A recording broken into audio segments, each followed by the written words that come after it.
之前分享嘅雙色白糖糕，試過嘅姊妹們都話正。今日繼續分享桂花新口味，每一啖落去，桂花嘅清香帶住白糖糕嘅清甜，真係好正㗎。鍾意嘅姊妹們收藏起身，慢慢睇啦。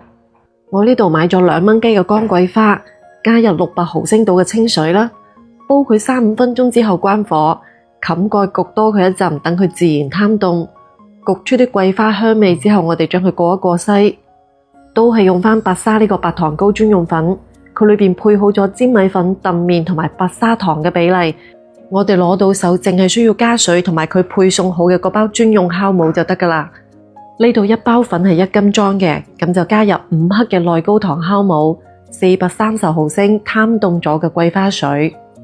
如果你整原味嘅話呢，就直接加430毫升清水就得㗎啦。左下角嘅優惠鏈接，除咗1包專用粉之外呢，仲會配送埋呢個專用酵母俾你㗎。料勻勻到無乾粉粒嘅狀態，加下啲天時冚蓋室溫發酵佢個半到2個鐘度。呢個時候我哋需要重新料勻排氣。料勻到發酵之前咁上下嘅高度就差唔多啦。白糖糕呢，盡量用薄啲嘅蒸盤蒸薄啲，咁樣食起身嘅口感係更加爽口㗎。底部同四周掃一層薄油，防止黐底。攞高少少，倒入啲粉漿，輕輕揼佢幾下，揼出中間嘅大氣泡。